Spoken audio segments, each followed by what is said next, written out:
Metals are the hidden infrastructure of our modern day technology. Batteries relies on lithium, take hydrogen relies on catalysts that are made of platinum group metal mostly. You come to realize that all this technology rely on either the rarest element or some elements that are geographically localized in one place. And so you start wondering what happens if we run out of one of these elements. So we need to find alternatives.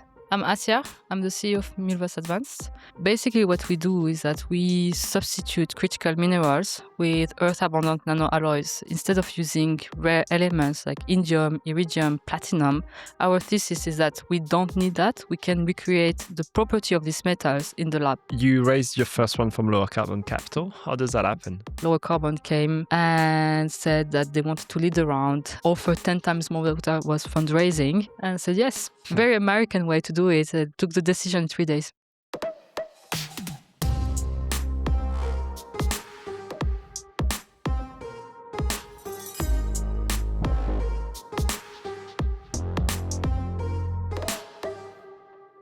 This podcast series at the Hack Summit is sponsored by 8, a design agency run by Gabri Grassi, helping impact-driven tech companies reach more people, attract investment, and scale further. Get your free, ready-to-scale brand checklist at the link in the description, together with a playlist of all other Hack Summit resources. If you want to elevate your brand, reach out to Gabri Grassi at the link in the description. Assia, welcome to the podcast. Thank you. Today we'll talk about a lot of things, from moving from academic to building a business, raising from lower carbon capital, going through entrepreneur first. We'll talk about clean energy, materials, what you're working on. But before all of that, do you mind introducing yourself? I'm Assia. I'm the CEO of Milvus Advanced. We are based in Oxford in the UK, where Milvus started as a research effort around nanomaterials and metals. Basically, what we do is that we substitute critical minerals with earth-abundant nanoalloys. It sounds like alchemy. It's a bit like alchemy, but in very concrete terms, what it means is that instead of using rare elements like indium, iridium, platinum, our thesis is that we don't need that. We can recreate the property of these metals in the lab using metal salts that are more available, like copper salts, nickel salts. And this is what we do. Fantastic. And I think it couldn't be a better timing, as we think about what's going on in Europe. But look, let's take it back to the beginning. So you were at Oxford in material science. How do we go from, okay, I have a cool project in the lab, seems like it's interesting, to, okay, I'm actually going to make a company out of it? Yeah, that's a very good question, because I remember when I was doing my PhD, or even after my PhD, I was like, how do you start from 0 to 1? And you would think now, of course, now that I'm looking back at it, is, yeah, you have some concrete steps, but at the beginning, I was very anxious about it, because how do you start a company? Well, I remember at that time, I didn't even know what a term sheet was, so I don't come from far. I would go, it preludes my time as a researcher. So what happened, I'm an inorganic chemist by background, so I loved the chemical aspect of renewables. I was very oriented into renewables. I thought they would change the world. I still think they will do.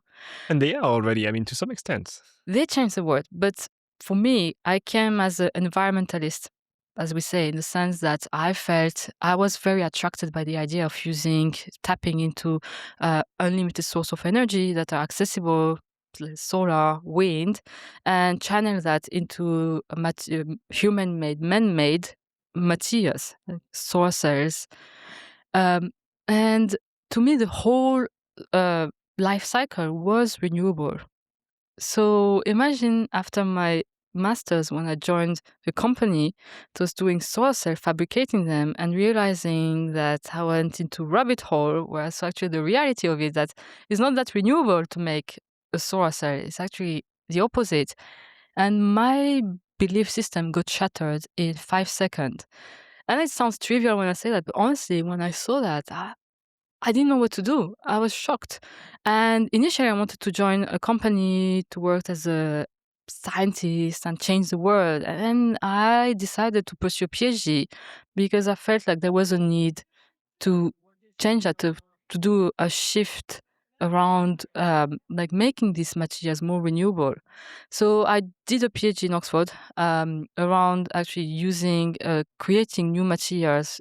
Like so, the principle actually that is the core principle of Milvus right now, that is substituting these expensive elements with earth abundant alloys. But I added another touch, saying, can we create them in a sustainable way rather than using very harsh chemicals? Can we actually use water, simple ligand? Like, can you create metals like you create shampoos? Basically, that was actually my idea. And I was doing my PhD, and I don't know, like I'm still fascinated by chemistry even after all these years. So I could spend hours just watching synthesis, how they change color, how everything happens. I have this childlike eye when I look at Hmm. chemistry, and it was just cool to go there to create something, to synthesize it, to test it, to look at it in a microscope and see a structure like a nanohair type structure and see the elegance of the science. So I had this in mind, and I wanted to actually show the world that you can do this kind of stuff. And there are not many ways to show the world. So either you stay in academia and become very successful, you publish papers, or you commercialize it. And I was more attracted to the latter, the commercializing this, saying, okay, you can change the world, you can create substitute. Why don't we sell them? Then after my PhD, and by the way, instead of doing papers, I did patent because that's what I wanted to pursue. Then at this point, I was not interested in entrepreneurship. I heard about it, but I felt like it's too scary. So what I did is that after my PhD, I went to work for aerospace startup that was working with space agencies and space startup. And there I felt, okay, I was working in nanomaterials, now I will work with the Giga and we will change the world because space is the future and we can do so many good things. And so when COVID hit, I thought I was not happy being in kind of corporate type environments in academia because it was too slow. And then I had the opportunity to join Entrepreneur First. And there, this is where I said, okay, I will test it. And I remember pitching to people this, what I'm just telling you. And I saw people being hooked and say, that's interesting. Did you have like data? I say, yeah, I did my PhD. I will send my thesis. And then I realized actually it's not as complicated as what I thought. Is there is a process. You just need to understand it. And how you do it is talking to founders, having mentors, explaining to you. Even at that time, I still didn't know what a term sheet was. It took me a while to understand. I was like, what is that? But Funny yeah. because like you have this deep scientific knowledge.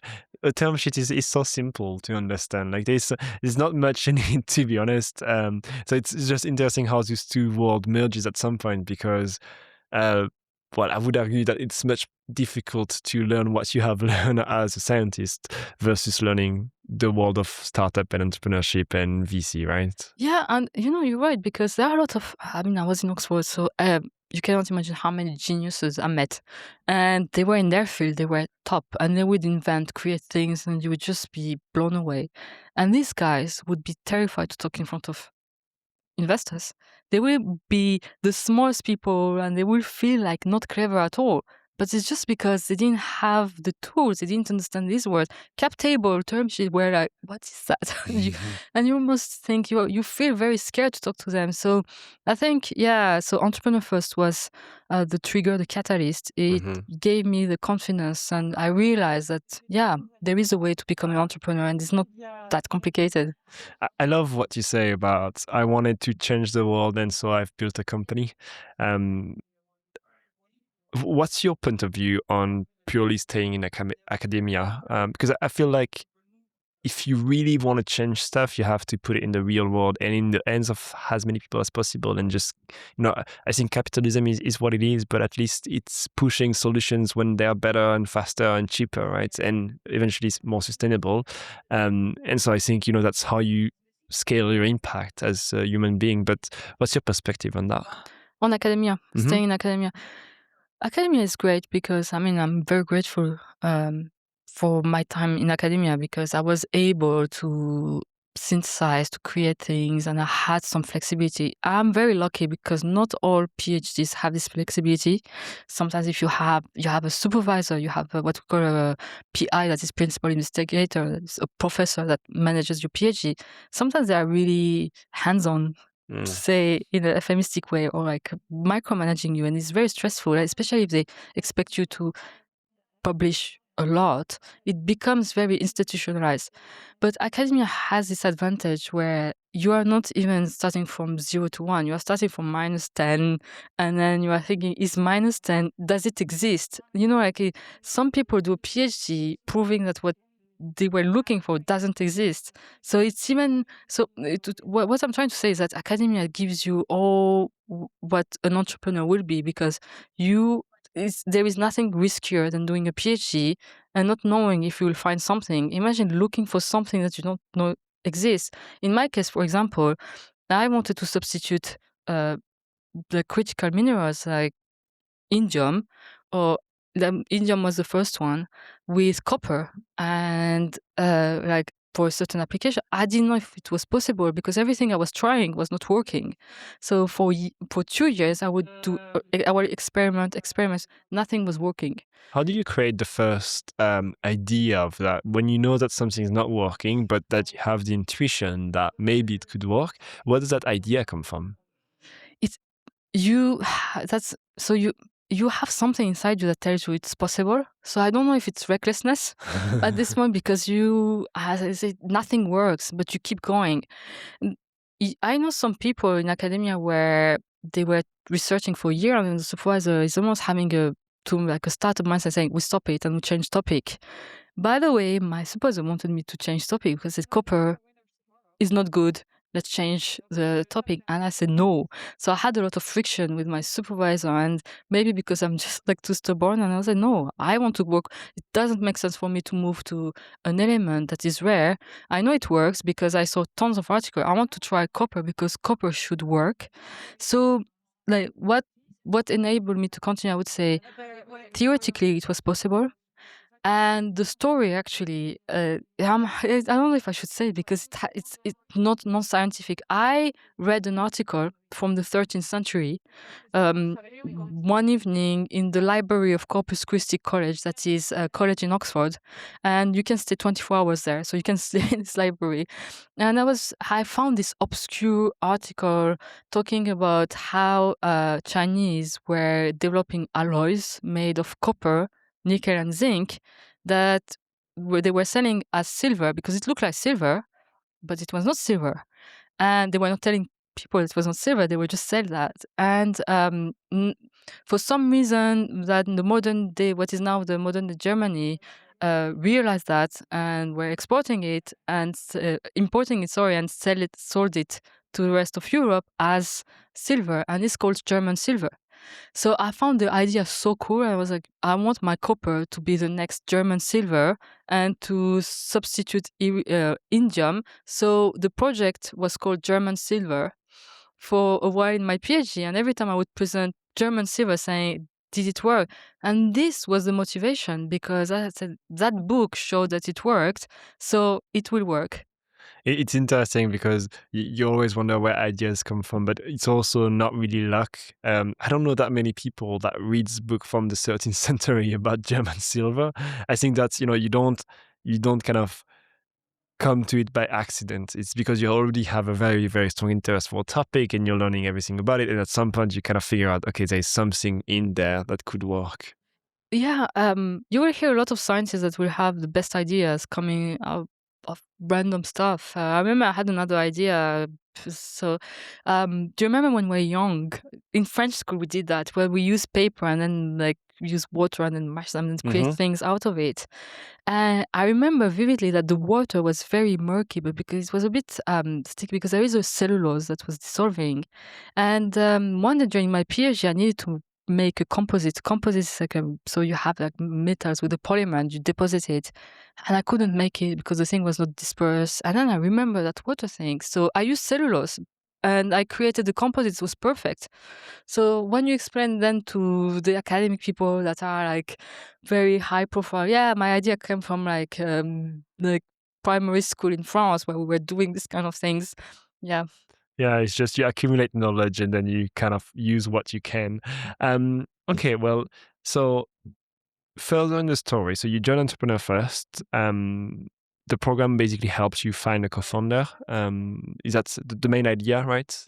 Unfortunately, so what happened to Entrepreneur First? So I had a patent with the University of Oxford, and I couldn't continue with Entrepreneur First because the patent was still with the university. And so what happened is that I went back to university that wanted to commercialize the idea. Then I stayed in Oxford around 2 years, negotiating the contracts to spin out.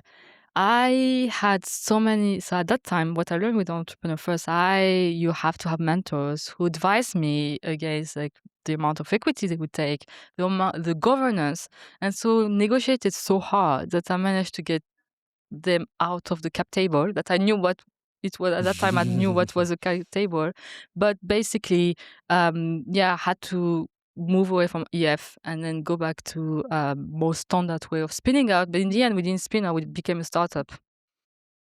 You raised your first one from lower carbon capital. How does that happen?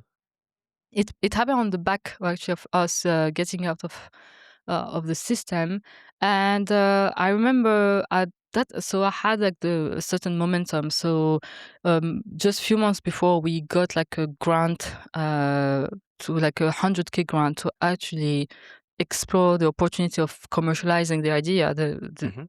Based on the patent, and it enabled me to travel all over the world just to look at startups, companies that were in the space. And then we finished the project in July and started actually fundraising. And that time, my friends at Willby that have this kind of, it's not an accelerator, but they onboard founders and help them actually commercialize their idea, were part of the team. And we decided, okay, it was time to fundraise. So we prepared the pitch. I remember the whole August, August 2022, and in September started fundraising. End of September, Lower Carbon came and said that they wanted to lead the round, offer 10 times more than what I was fundraising, and said yes. So very American way to do it. Took the decision in 3 days. Oh, wow. Okay. Yeah, I mean, that's something we should learn from America, I guess. They're very efficient with their capital system. Okay, well, let's dive a little bit deeper into what Milvus is actually doing. I'll ask you to be as simple as possible so that I can understand how it works. But first, if we take kind of a macro level vision, you already mentioned that you wanted to do that because you were disappointed, I guess, with how non-sustainable some industries are. Um, what exactly is the problem in the clean energy transition today? So yeah, that story with renewable is what it taught me is that the source of the problem is at the start. We rely on metals. And we can't change that. We rely on metals for our everyday life. Everything is based on metals.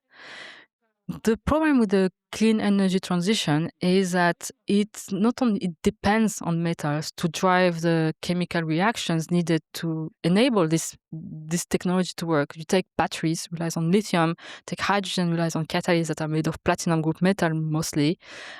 Silicon solar cells is made originally from silica, but silica needs to be transformed into silicon, the element, and you need a certain process, have very heavy chemical process to do that. The problem, you come to realize that all this technology rely on either the rarest element or some elements that are not geographically localized in one place or two. Like for example, platinum group metals are mostly in South Africa. Mhm. And so you start wondering what happens if we run out of one of these elements. The sad news now is that we don't even need to ask that. Is that if there is a war and then someone decides to block one strait, or like a country say, you know what, I'm stopping exporting these elements, then actually we are facing the consequence of that. Just for context, we're recording on the 22nd of April in 2026. For whoever's listening and whenever they're listening, that's when we are recording. So obviously that's very recent news, right? Yeah, and my thesis was that the thing is that what is really interesting is in these materials, the element is not necessarily. What I mean by that is the technology is blind, doesn't know if you use lithium or you don't use lithium. What the technology wants is to have the chemical reaction happening. So the property of the metal is what matters. And so instead of focusing on the element itself, I wanted to actually show that the element didn't matter, is that the property mattered, and how to prove that is creating substitute that had the same property, mimicking the property of this material. So that's actually in a nutshell what where the idea comes from. To answer your question, the metals are the hidden infrastructure of our modern day technology, and this will not change. It will get worse. So we need to find alternatives. And for us, the idea is okay. The alternative is actually to create those new metals, those fake metals. Think about lab synthesized diamond, for example, synthetic diamond. They are not real diamond, but they behave like diamond. Yeah, I mean, take an easier example, plant-based meat. It's not meat, but it has the properties of meat. It has the proteins and whatever, but it's not meat. It's interesting because from your story, 2022, I think, wasn't quite a hot topic talking about sovereignty and everything. But uh, apart from one thing, which is we need those minerals, those rare earth elements to do the transition, there's also the topic which is, by the way, there are a lot of countries on Earth, actually most countries on Earth don't have any of those critical rare elements, right? So like thinking about Europe, for example, we don't produce anything or almost anything related to that. So basically, we depend on other countries. Does that play a role in how you think about your company today? Yes. So, and in 2020, it was not a hot topic, but in 2012, it was not even heard of. I remember I worked on indium, so substituting indium. Indium, 70% of the reserves are in China. So China dominates actually this economy, and the refinement, the mining, and all this stuff is dominated. So the knowledge is in China, and indium is an element that we all have because it's a critical component to make touchscreens. So indium tinoxide, that you have, that what enables a touchscreen. What is a touchscreen is that it's a transparent conductor. You press on it and then you conduct, but it needs to be transparent. Copper could do the job. There are other elements that could do the job. For example, silver, that is the most conductive element on the planet, and copper, the second one. But copper has a color, much cheaper, more abundant. I remember we were creating substitute for indium. We successfully created out of silver for a long time. Silver is a problem on its own as well because silver is is rare. Actually, silver is rare. So I was working on the second alternative, that was copper, because for me, if copper is nearly as conductive as silver, then it makes sense to work on copper. And we're chemists, so we can make a way to make copper look like silver or something like that. And then, but I started asking the question, why we haven't transitioned from indium to silver if it's so trivial. So I started reaching out companies and say, hey, I know that you have been working in this space for many years. Why you have never made those alternative to a touchscreen based on silver? And the answer was simple, saying every time we have managed to outperform indium tinoxide, but the problem is that China would slash the price of indium, so it was not competitive enough from a cost perspective to market our alternative. So I got the insight in 2012, 2014 that basically it's not about sustainability. And at that time, it was really hot climate. People were saying, "Oh, we need to change the world," but it doesn't matter. Sustainability or having a very performant material, it's all about cost. And at that time, the economy was very liberal, it was very everyone was open frontier, and we didn't have any problems. So the fact that China was damaging European or US industry, and because they could do it, they had the monopoly on the material. They wanted to, they didn't want an alternative, then it was fine. Um, where do we stand today with Milvus? Who are your customers and how much have you sold to them? Or maybe not sold to them because I don't know if you can disclose that, but at least, do we already have you been able already to kind of displace some materials today? So we have now we're at the seed stage. So we just closed our seed stage August, September 2025. And right now we have basically validated the technology internally and externally. So we have developed substitute for catalyst, platinum group metal, on both sides of technologies that are used, for example, in hydrogen electrolysis. So platinum, iridium are dominating this the catalysts that are used there, and we have two alternatives for that made of earth abundant alloys that are very cheap to make. So when I say validated internally, so that means for all the research at the research level at Milvus, we have done all the technical due diligence for that, and so we have made sure that actually we are beating platinum and iridium or like any other alternative materials that is in market. Externally, we have sent our materials to potential customers, partners early on, like even before actually closing our round, we have done that. Now at this stage, we are actually talking to a couple of these to turn that into like offtakes, and so negotiating that. And at the same time, because it's really important, what we have done is that it's good to create the material to show that the performance are either equal or like higher, that the cost is much cheaper to produce them, but also to sell them. But at the same time, also proving that we have scaled this technology, what we synthesize in the lab. So at the beginning, we were, that tells the story to everyone, we were synthesizing only 100 milligrams of this material, nothing. Now we are able to produce a kilogram a day. So that's a huge milestone. What's the value of 1 kilogram? I can't disclose the price of our material Okay. or like this or like how much it, but What's the equivalent, let's say, of a kilo of what you're producing versus a kilo of the existing materials? Is that 1-to-1 as a ratio? we talk in grams, not in kilograms, because platinum and iridium, they are various. So 1 gram of iridium costs around, now I don't have it in mind, I think $600. Okay. And platinum, Just to get a good overview of what it means, roughly speaking, right? yeah, platinum is $300 per gram. So the catalytic industry doesn't use pure platinum, just 30% platinum in carbon, and it's around $100 per gram. How do we go from there to scaling that business? What's the plan for the next few years? Scaling, that's the word. We are a chemical manufacturing company, so it's really important to have a growth plan. We have taken seriously scale from the beginning, so it's really important to show that you are able to scale. The idea, chemistry, you scale it from grams to tons, and this is what we are doing right now. We have been able to scale from grams to kilograms. So the next stage is showing like from kilograms to hundreds of kilograms, and then subtons, and then going to tons. So that's actually the growth stage. What's a process, so to say, from because when you say we go from 1 gram to a kilo, for example, do you need a bigger reactor? What goes into scaling that?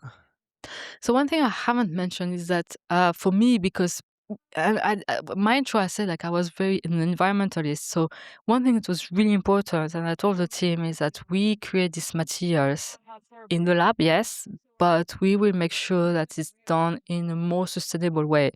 So the team is working with like really the equivalent of cooking pot. We don't use anything else. If it was not toxic per se, because we still use like minerals and metals, we could do it in a kitchen because we don't use gas. We use this kind of beakers, or like really they look like like the cooking pot, the pressure cooker that we have, where you close it and that's it. We use a bit of heating and that's it. So how it works is you mix this metal salt with what we call ligand surfactant, and by being clever in the way you mix them, you are able to create very elegant nanostructure that are the key to enable the substitution. So we engineer the behavior of this material by doing very specific structures. So when you talk about scale, so what we do, the strategy is scaling. First of all, you have to scale the size of this beaker. But because our synthesis is very simple, we have also taken the strategy of scaling out, in the sense that instead of using one beaker, you can use 2, 5 at the same time. Synthesis length is around 2 hours or maybe 5 hours for one of our material. So we're actually creating continuous flow process to put multiple beakers, and then you can create decent amount of material doing that. So do you think at some point you'll have to, because there is always a risk of like it works on a small, let's say small pot, but then you have to do a very big, large kind of thing, and then the reaction breaks for some reasons because it's too big. Is that a risk? Yes, and when we started, it was milligrams of materials produced, and now we produce grams and hundreds of grams, let's say. So already we have seen the difference, because these structures, they are very fragile in a sense. So in chemistry, you need to actually make sure that the atoms are meeting together. Is like they have to collide to actually be able to generate reaction. I'm very simplistic here, but that's the principle. The bigger the vessel, the less likely these atoms will collide. And yeah, you can argue that you can add more of it, but the problem is it doesn't work in a linear way. So they need to meet in a certain arrangement, and that's why the surfactant comes in play. So there is like a kind of a structure that you need to enable to do that. So when you scale up, you have a risk to not only prevent these metals to meet and then to reduce and generate the reaction, but also not to make the right structure. So hence why I was saying that we took the scale up seriously, because there were too many risks associated. And so passing from milligrams to gram basically enabled us to understand actually how you can scale up further. So what we do now is actually really scaling up in a progressive way. But then in the meantime, while we scale up, we're also scaling out. So like having this multiple batch synthesis help us actually produce the right amount for our customers. I love it. When we think about, let's try and dive a little bit deeper into that reaction. Help me out there because I can't go alone. But what's really happening at kind of this nanoscale level, at the atoms level? What's happening that unlocks this new material? Yeah, I will try. Yeah, it's really hard to make it simple. And you tell me if it's understandable. So you have metal salts. We use metal salts. They are actually like table salt, but the only difference is that there is a metal that is there. For example, you have. I will take an example: copper chloride. So you have a metal with like with a counter ion associated to it. So it's a metal salt, and you put this metal salt in a solution, or let's say that when the solution is water, you arrange the pH to enable to give the right condition to actually for the reaction to happen, and you add what we call surfactant or ligand, something that will attach to the metal part, and will enable the reduction of this metal. So a metal salt is the oxidized version of a metal. And the reduction is like really passing from oxide state to reduced state. And it's really easy in our case because you see easily when the metal is reduced, because it sinks at the bottom, because you form a metal, and the metal is not, you cannot dissolve a metal in a solution, right? So that's the the chemistry part. Now the nanostructure. So by adjusting the ratio between metals and the ligand or the surfactant, the reducing agent, or by changing the counter ion, so instead of chloride, you use bromide, etc., you are able to create a 3D structure inside the solution, or inside like the solution, that could be something that, and we actually have a good example in our body. The lamellar phase. Our skin is made of a lamellar phase, where you have like a fatty part, and then you have a small part that is the watery part. This is where actually the metal salts sit with the counter ion, and there you have the reduction happening. So if you know how to make that, you are able to create this 3D structure in where basically the elements will be reduced. And by making this structure, I'm trying to, like, I don't know if it makes sense. It makes a lot of sense so far. So let's say you make a lamellar phase, then you are able to create within the lamellar phase, like lamella, I think it's called lamella in English, you are able to actually force the metal to be reduced in a very confined space. and you can, for example, create this type of nano hair, long, thin nano hair that are called nanowire. Then if you change the ratio, you could actually be able to create nanoflower or like nanospheres or nano rectangle. So that's the art of actually, this is what I could call the art of alchemy, but in a proper scientific term, it's called colloidal science, basically.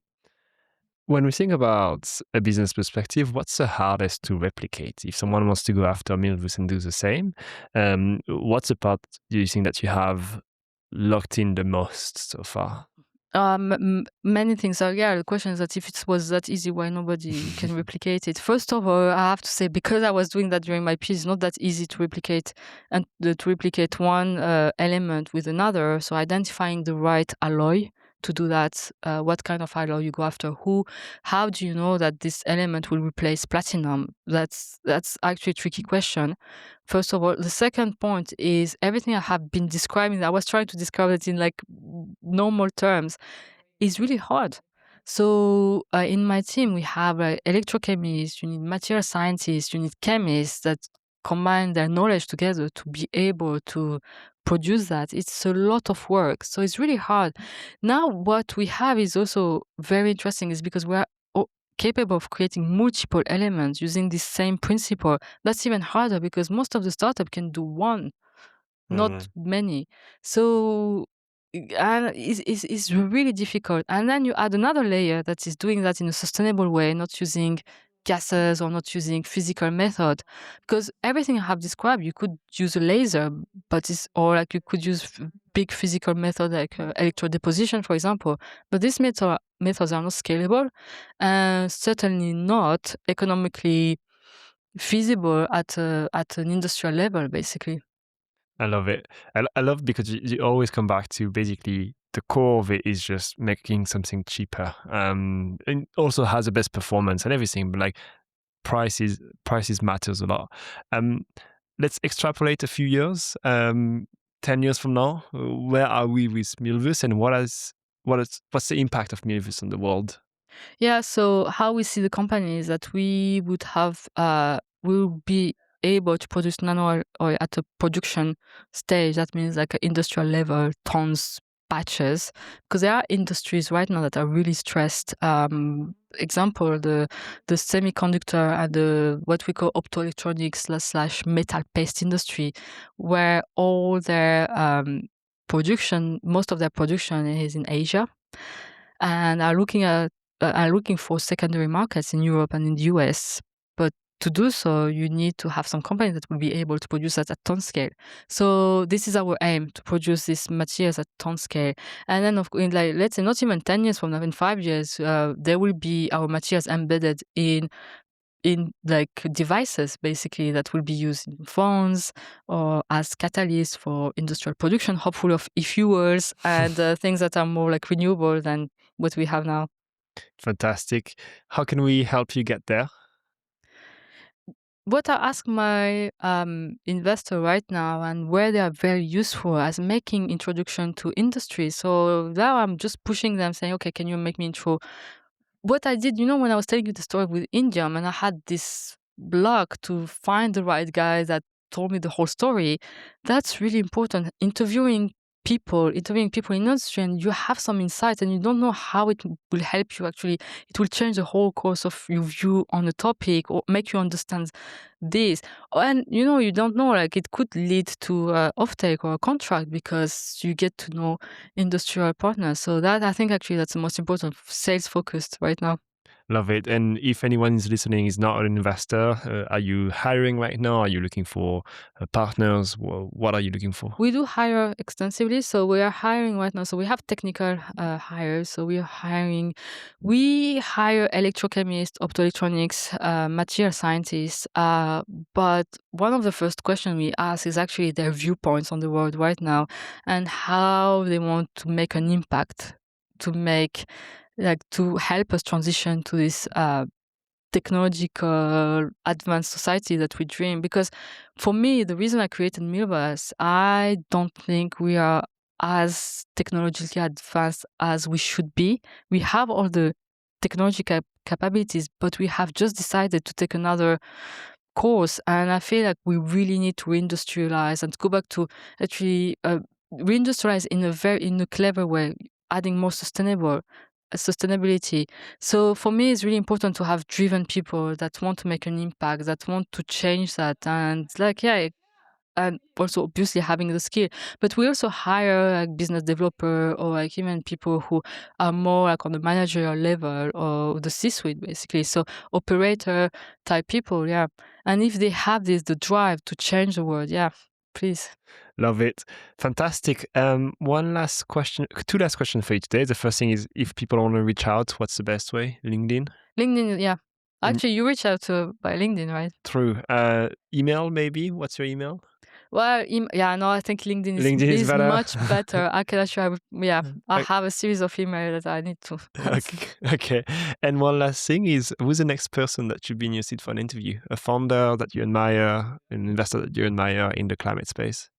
I actually think you should interview Victoria Lebec from MD1. That was the moderator in our panel because the sovereignty element of critical minerals is a hot topic, but I think it's one of those things that you keep hearing about, but not understanding the implication of it. And so Victoria is an investor at MD1 that is part of our cap table, and they are a defense fund. And what I see right now, the shift between climate to defense is staggering. I initially started, my pre-seed was a climate-based company. This is how I was advertised. And now we are a defense company. For some reason, we have the same thesis, but it's just shifted. And understanding that, understanding the implication and what it means is really interesting. Fascinating. Love it. Well, listeners, if you like this episode and if you like the show, don't forget to like, comment, and subscribe if you're on YouTube, or to give us a follow and a 5-star review on Apple Podcasts and Spotify. It's been a pleasure. Thank you so much. Thank you for having me.